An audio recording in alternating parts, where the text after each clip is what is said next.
नमो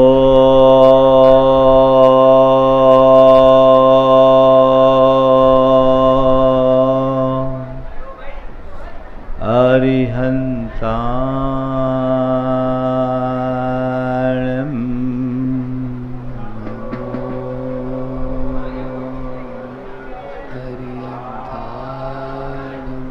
नमो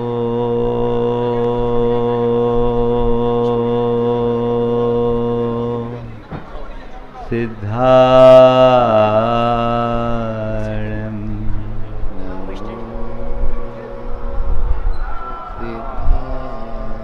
नमो वायरियाणं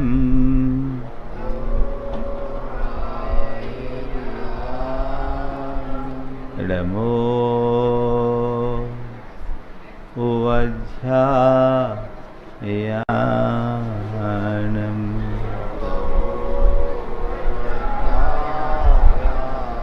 नमो लोये सवशाहुनं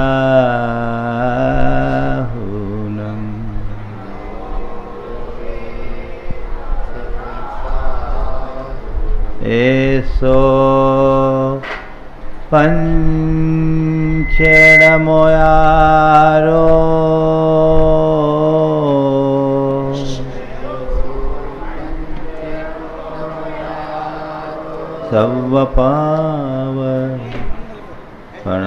सर्वपावपनाशनो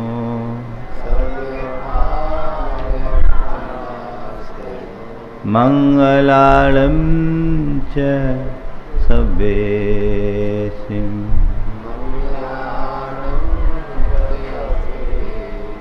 परमं हो मंगलम्। जय बोलो देवादिदेव 1008 श्री भगवान महावीर स्वामी की जय जय जय। अहिंसा परमो धर्म की जय जय जय। परम पूज आचार्य गुरुवर श्री विद्यासागर जी महाराज की जय जय जय।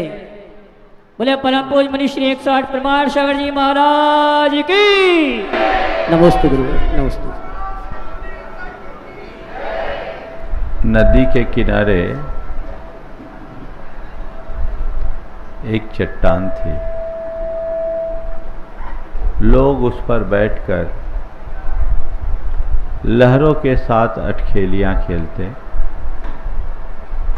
धोबी उस पर आकर कपड़ा फींचा करता था। एक दिन उस चट्टान पर किसी शिल्पी की नजर पड़ी।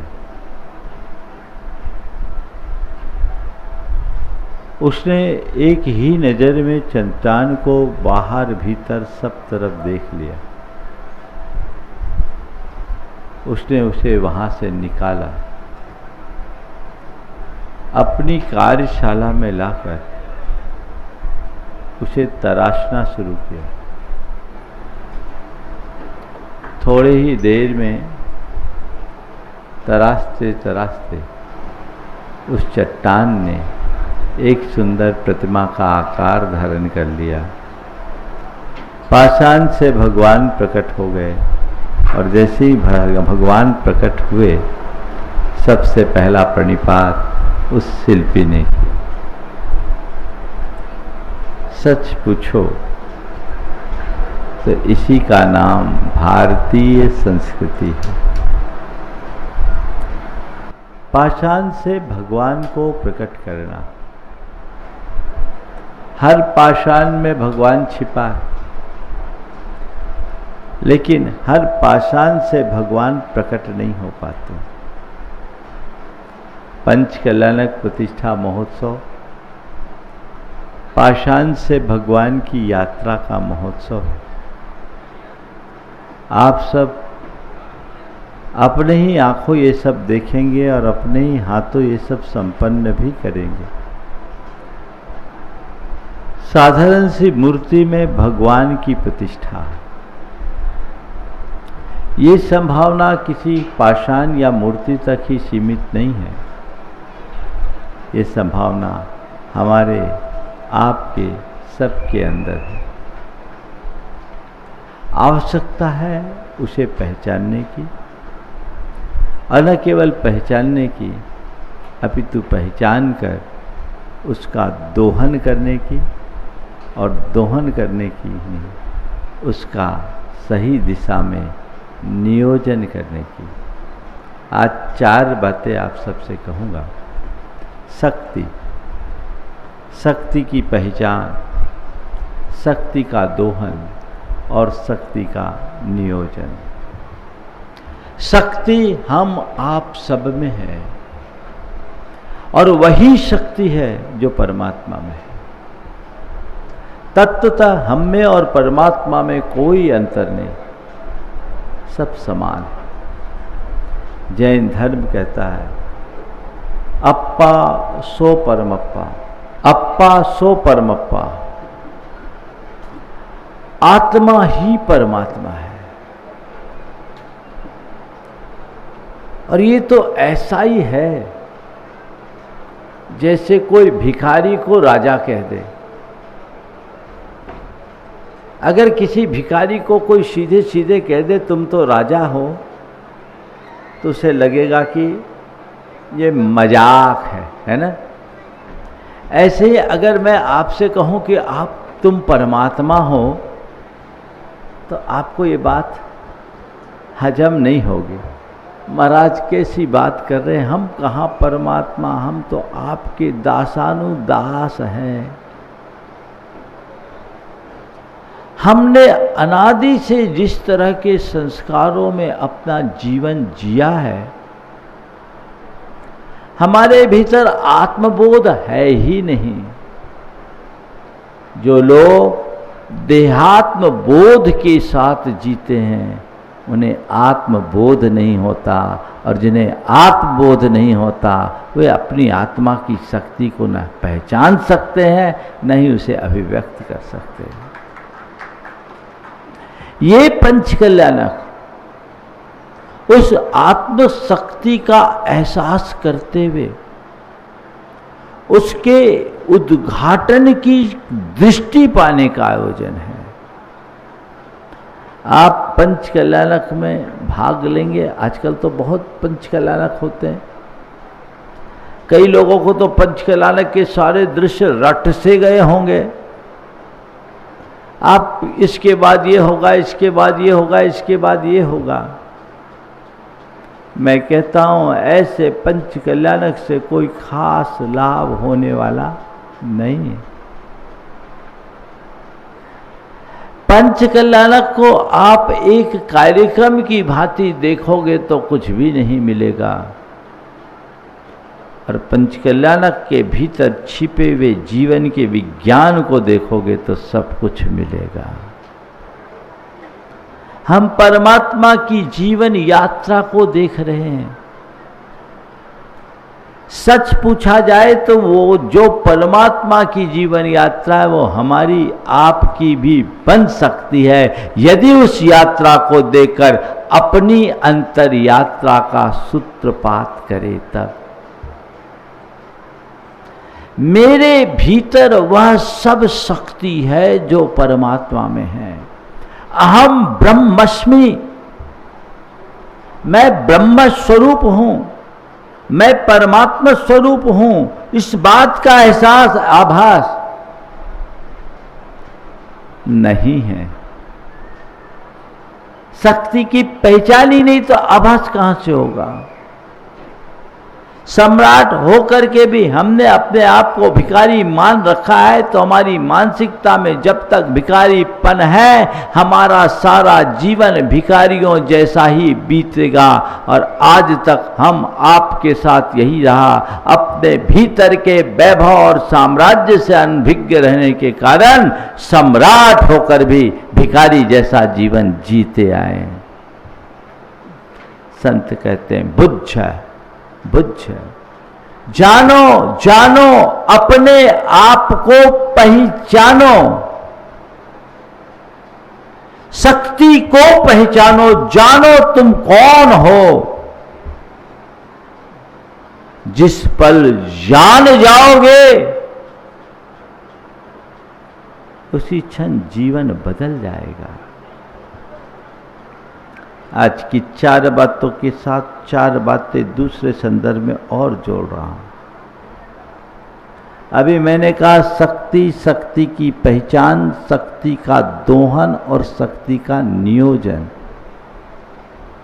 शक्ति है तुम्हारे अंदर, पर तुम्हारे मन में उसकी कोई पहचान नहीं है, और पहचान नहीं है तो दोहन का प्रयत्न नहीं है, और दोहन करो तभी तो नियोजन करोगे। जब तक दोहन ही नहीं तो नियोजन कैसे है। अपनी शक्ति को जानिए, पहचानिए, आगे बढ़िए।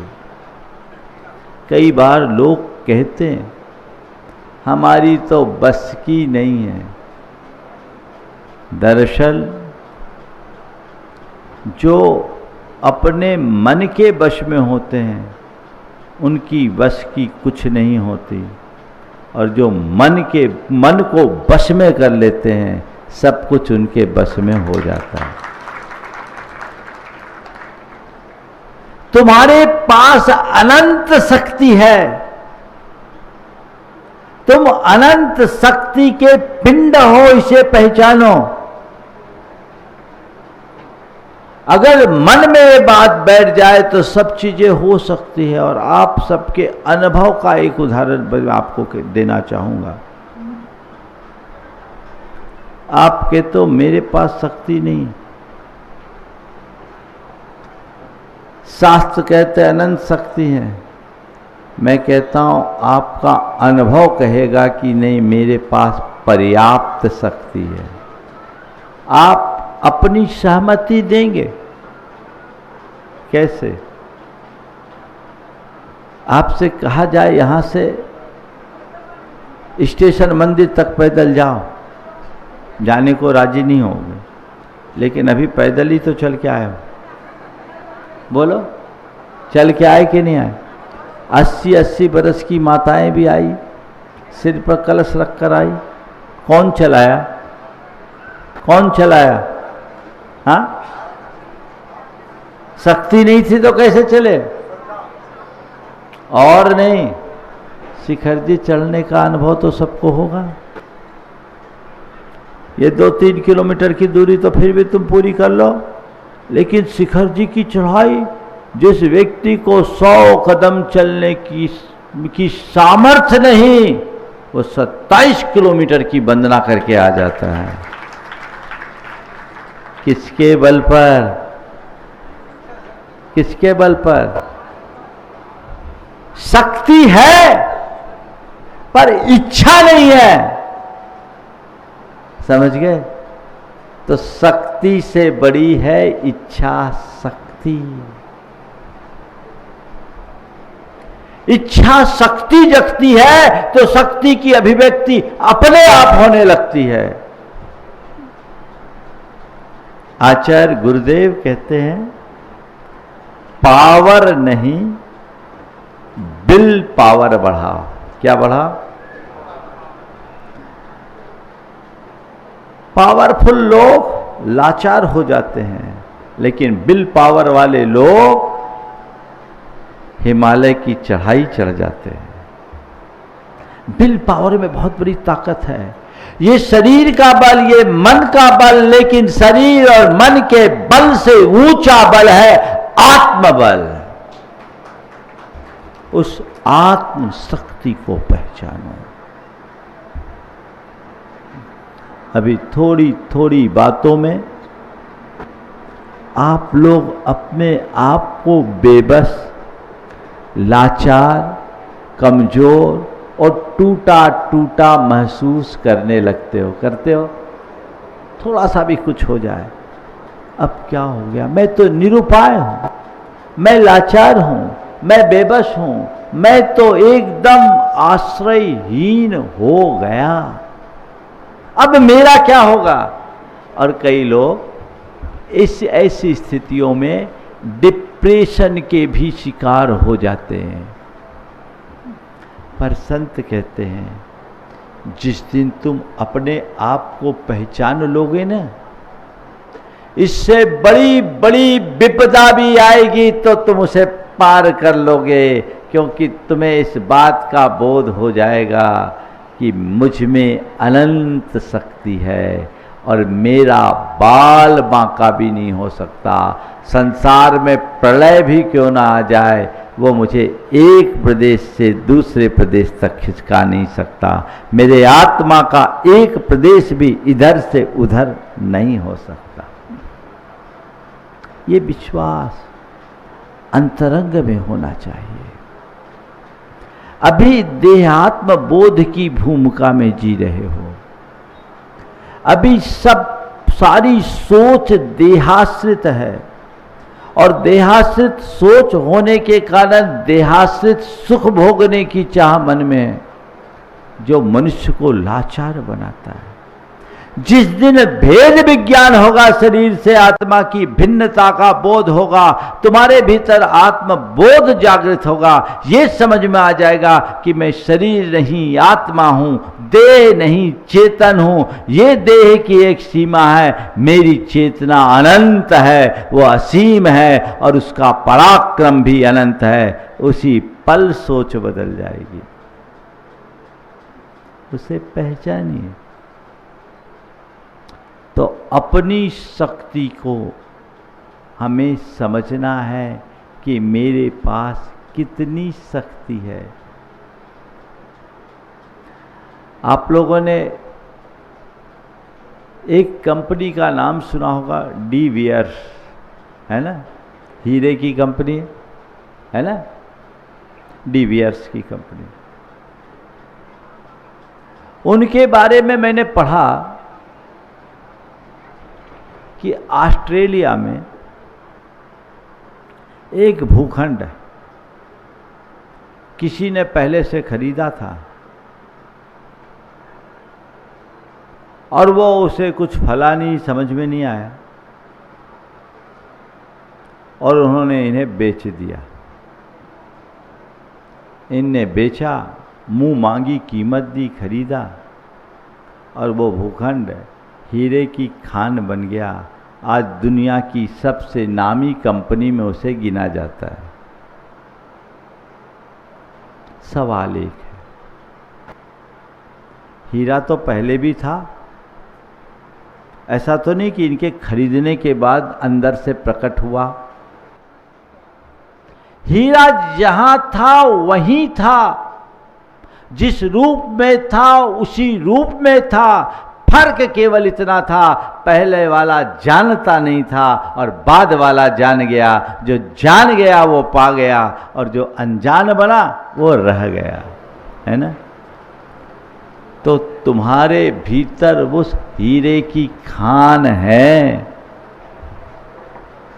जब उसे पहचान लोगे, जीवन का काया पलट होगा और जब तक उसे पहचान नहीं पाओगे कुछ भी नहीं होगा। अपने भीतर की उस शक्ति को पहचानो, जानो, जागो, त्यागो, जियो। क्या बोला? जानो, जागो, त्यागो, जियो। जानो मैं कौन हूं, मेरी सीमा क्या है, मेरी शक्ति क्या है, मेरी क्षमता क्या है, मेरी योग्यता क्या है।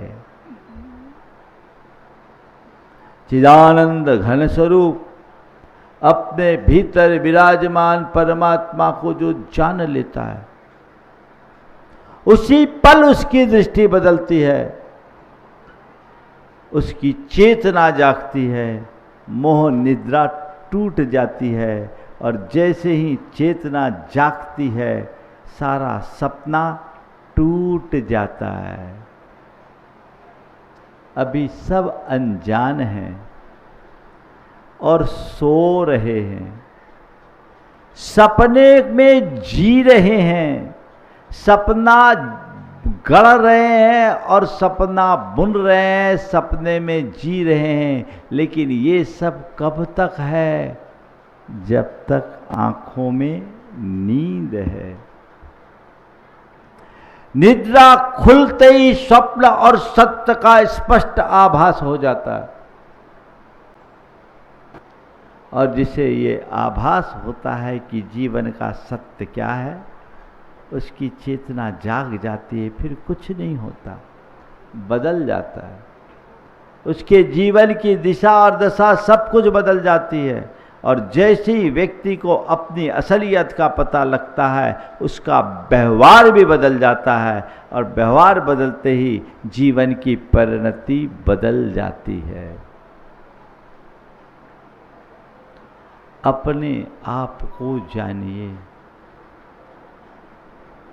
एक व्यक्ति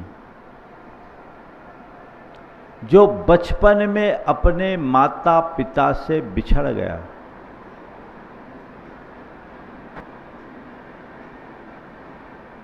बहुत छोटी उम्र में बिछड़ा, उसके माँ बाप ने उसे बहुत खोजा,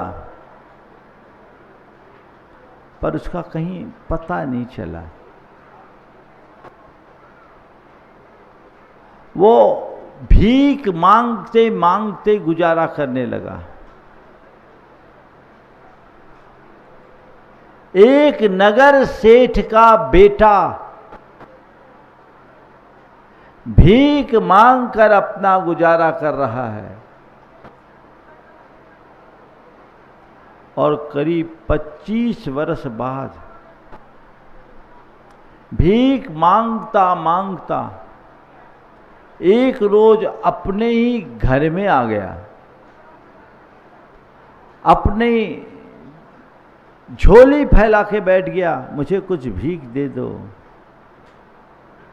गृहस्वामिनी जो कभी उसकी माँ थी, उसने उसे भिक्षा देने के लिए हाथ बढ़ाया, लेकिन उस पर नजर पड़ते ही उसका मातृत्व उमड़ पड़ा।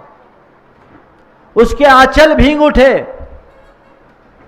उसने उसे गौर से देखा, आंखों में अतीत उमड़ पड़ा। कहीं ये मेरा बेटा तो नहीं है, बचपन में खो गया था।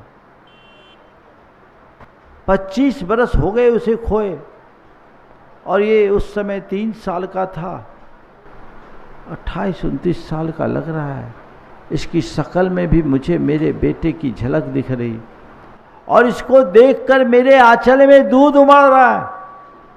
हो ना हो ये मेरा बेटा होगा। मातृत्व उमड़ा, और उसके मुख से निकल गया, बेटा भीतर आ, बेटा भीतर आ। भिखारी हिचकिचाया। मैं भिखारी एक सेठ के घर में भीतर कैसे प्रवेश करूं? उसने कहा, बेटा तू भीतर आ, ये तेरा घर है, तू भीतर आ। उसने अपने पति को आवाज दी। पति आए, बोले देखो तो कहीं, मुझे तो लग रहा है ये अपना बेटा है। उस भिखारी ने कहा, माता आप कैसी बात कह रहे हो? मैं जन्म से भिखारी, जब से मैंने होश संभाला भीख मांग मांग कर अपना जीवन गुजारा। आप नगर सेठ, मैं आपका बेटा कैसे हो सकता हूं? तब तक पिता भी आ चुका था।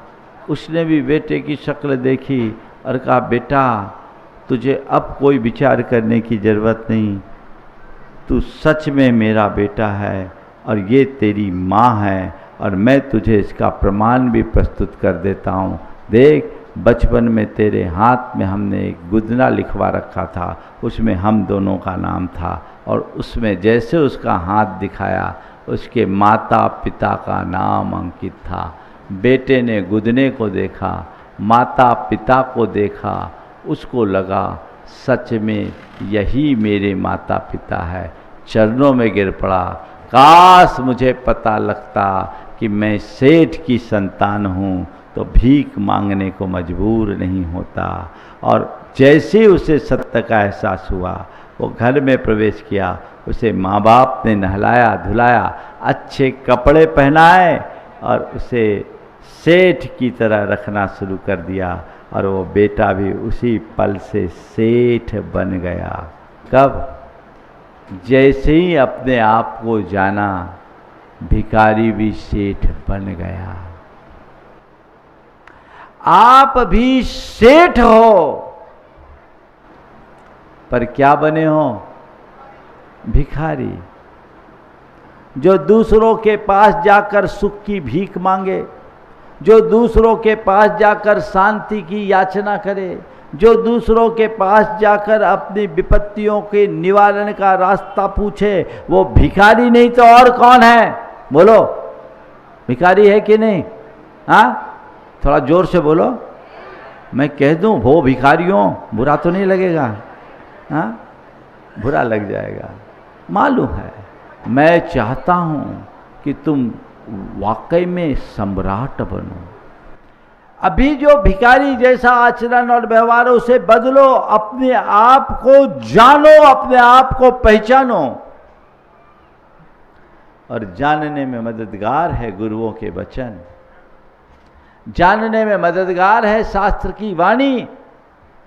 उन्हें सुनो, उस पर श्रद्धान करो, उस पर विचार करो, उस पर अमल करो। जिस पल तुम्हारी चेतना जग जाएगी, तुम्हारा संपूर्ण जीवन व्यवहार बदल जाएगा, जीवन निहाल हो जाएगा।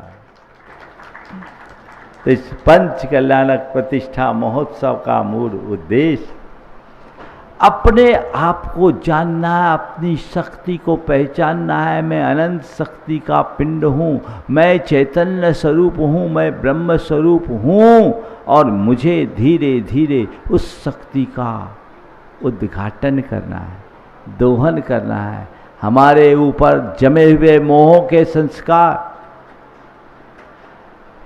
पहले तो हमारी शक्ति को पहचानने नहीं देते, और जो पहचान भी लेते हैं तो भीतर का चारित्र मोहनी कर्म, देहानुराग और जड़ पदार्थों के प्रति उत्पन्न राग के कारण उसे उद्घाटित करने के लिए उत्साहित नहीं होने देता।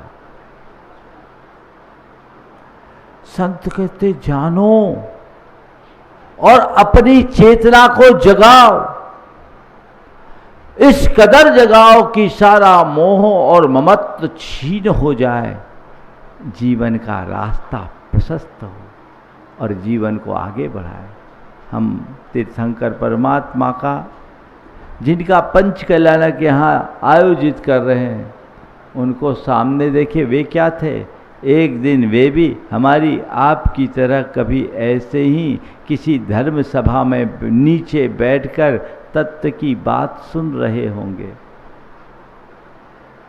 सुन रहे होंगे। आप हम सब सुनते आए, लेकिन उस श्रवण का कोई अर्थ नहीं जो अंदर में ना उतरे। उनके अंदर में उतरा, उनकी चेतना जागी, उनने अपने जीवन को रूपांतरित कर लिया और वे साधारण प्राणी से तीर्थंकरत्व को प्राप्त कर लिए। उनका ही उपदेश है, तुम भी ऐसा कर सकते हो। तीर्थंकर कोई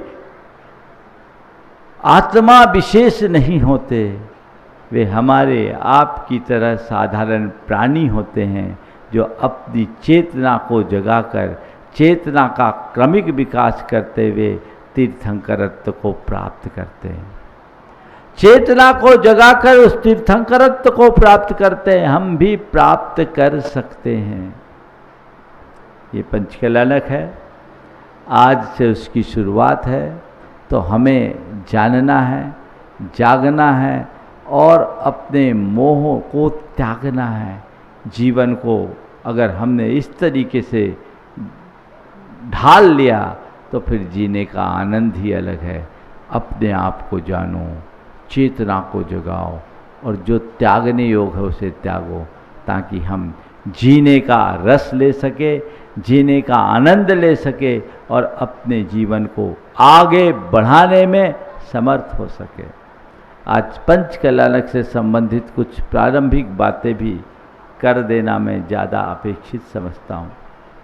पाया पंच कल्याणक को लोग एक आयोजन के रूप में देखते हैं, पर मैं आप सबसे कहता हूँ, पंच कल्याणक को केवल एक आयोजन के रूप में मत देखना, क्योंकि आयोजन तो 5 दिन का है, ख़त्म हो जाएगा, फिर हासिल कुछ भी नहीं होगा। पंचकल्याणक महज एक आयोजन नहीं, पंचकल्याणक जीवन के रूपांतरण का अनुष्ठान है। आयोजन समाप्त हो सकता, अनुष्ठान अनंत तक चलता है। इसे अनुष्ठान बनाए, और इस पंचकल्याणक कर रहे आयोजन भी है तो आयोजन के प्रयोजन को समझ करके चले। हम किस लिए पंचकल्याणक कर रहे हैं? भगवान की प्रतिष्ठा है। किसकी प्रतिष्ठा है? हाँ, ये तो मणिधर परिवार का पंचकल्याणक है, तो इन्हीं को बेदी में थाप देना। क्या हुआ? पंचकल्याणक किसका है? भगवान का। प्रतिष्ठा किसकी है? कौन करा रहा है? आप करा रहे हैं, भक्त करा रहे हैं। जिसकी निष्ठा है, सच्चे अर्थों में प्रतिष्ठा का अर्थ केवल उसके लिए है। निष्ठा के अभाव में प्रतिष्ठा का कोई अर्थ नहीं। तो आप सबसे मैं कहता हूं, इस आयोजन के प्रयोजन को मत भूलना। एक ही प्रयोजन है भगवान, जिस भक्ति भाव से प्रेरित होकर हमने मंदिर बनाया, हम ये प्रतिष्ठा संपन्न करने जा रहे हैं, मेरे जीवन में उत्तरोत्तर वह भक्ति भाव बढ़ते रहे, वह भक्ति भाव बढ़ते रहे, जिससे मैं अपने जीवन को सफल और सार्थक बनाने में समर्थ हो सकूं। कई बार लोग ये भी सवाल करते हैं कि महाराज ये पंचकल्याणक है, तो इस पंचकल्याणक के लिए इतने तामझाम की क्या जरूरत? भगवान मंदिर में विराजमान है, वहीं पंचकल्याणक करा लेते हैं। बढ़िया, तुम भी सस्ते में निपट जाते। हाँ,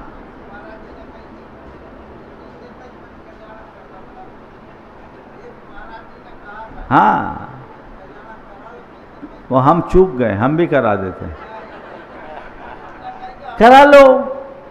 हो सकता था, हो सकता था, लेकिन इस तरह से जो बृहत स्वरूप दिया जाता है, उसके पीछे एक बड़ी पवित्र भावना है। वो भावना क्या है? अच्छे कार्य में अधिक से अधिक लोग सहयोगी बन सके, सहभागिता बन सके। आज इतने सारे लोग लाभ ले रहे हैं यहां प्रत्यक्ष उपस्थित होकर, और लाखों लोग घर बैठे इसका लाभ ले रहे हैं। उनको अपने जीवन का पाठ पढ़ने का अवसर मिल रहा है, बोध पाने का मौका मिल रहा है, कुछ हासिल तो कर रहे हैं ना। ये उपलब्धि। मैं आप सबसे कहता हूं, पाप करने का मौका है तो अकेले करना, और धर्म करने का मौका हो तो इकट्ठे होकर करना। धर्म सदैव इकट्ठे होकर करो, और पाप अकेले करो, करो ही मत। करो तो अकेले करो, और ऐसा करो कि अपने आप को अकेला महसूस करने लगो, अकेले पड़ जाओ, ताकि उसकी दम भी निकल जाए। और धर्म जब भी करो सामूहिकता के साथ करो, ताकि उत्साह बना रहे। एक दिन मुझसे किसी ने सवाल किया, महाराज जी भगवान की पूजा करनी है तो इंद्र इंद्राणी बनने की क्या जरूरत? हार मुकुट ये ताम झाम, भगवान की पूजा तो भक्त बनकर करना चाहिए। बात भी सही है, क्या इस तरह के लवाजमे की जरूरत क्या है? मैंने कहा बिल्कुल सही है, कोई ज़रूरत नहीं, लेकिन इसके पीछे की भी एक भावना है जिसे आप सबको ध्यान रखना चाहिए। क्या भावना? भगवान की इस प्रतिष्ठा को साक्षात रूप से करने का सौभाग्य मिलता है तो केवल इंद्र को मिलता है। सौधर्म इंद्र ही भगवान के साक्षात पंचकल्याणक करता है पूरे देव परिवार के साथ। हम यहाँ पंचकल्याणक कर रहे हैं, प्राण प्रतिष्ठा नहीं, बिंब प्रतिष्ठा है। बिंब प्रतिष्ठा में इन बिंबों में, जो अभी बिंब है, मूर्ति है, इनमें भगवान के गुणों का आरोपण किया जाता है। और भगवान के गुणों का जब आरोपण करते हैं तो भगवान के जीवन काल में घटित सारी घटनाओं का भी आरोपण होता है।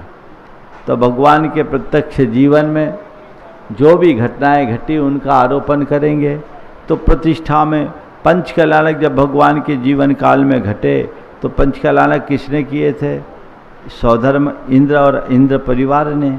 तो यहाँ पर भी तो हमको करना पड़ेगा ना, करना पड़ेगा कि नहीं करना पड़ेगा? तो कहाँ से आओगे? अपने आप को इंद्र बनाना पड़ेगा ना। जब तक आप इंद्र नहीं बनाओगे, अपने आप को सौधर्म नहीं बनाओगे, तब तक भगवान में उन गुणों का आरोपण कैसे कर पाओगे? इसलिए इंद्र बनकर भगवान की ये आराधना की जाती। दूसरा कारण, मनुष्य हर मामले में देवताओं से आगे है, लेकिन भक्ति के मामले में देवता से पीछे। क्यों? आपकी देहगत बाधाएं बहुत सारी हैं। आप बीच बीच में देह चिंता से ग्रसित हो जाते हैं। देह चिंता समझते हो? हाँ। तो देह चिंता से ग्रसित हो जाते हैं, व्यवधान होता है, डिस्टर्बेंस होता है।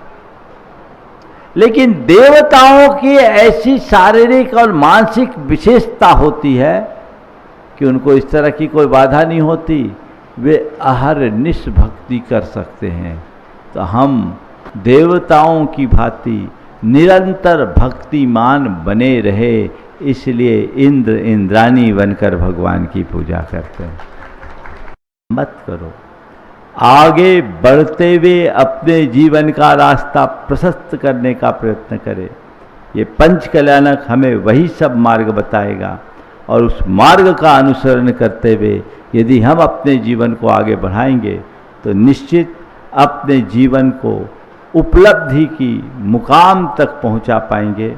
आज पहला दिन है, अभी बहुत सारी क्रियाएं आप सबके मध्य होना है, इसलिए अधिक विस्तार न देकर कल से विधिवत प्रवचन का जो समय है 8:20 से, वो 8:20 से 9:05 तक आपको प्रवचन का लाभ मिलेगा। आप लोग बिल्कुल समय पर आइएगा और प्रवचन का जिन्हें लाभ लेना है वो समय पर लीजिएगा। शंका समाधान अपने निर्धारित समय पर यहाँ आप सबको मिलेगा, आप उसका भी लाभ लेंगे।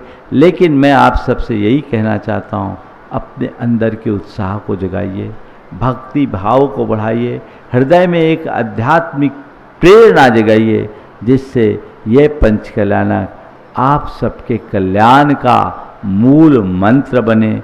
ये बात ध्यान रखना, हमारे शास्त्रों में ऐसी विधि तो है कि इन बिंबों में हम लोग मंत्र फूंके और बिंब को भगवान बना दें।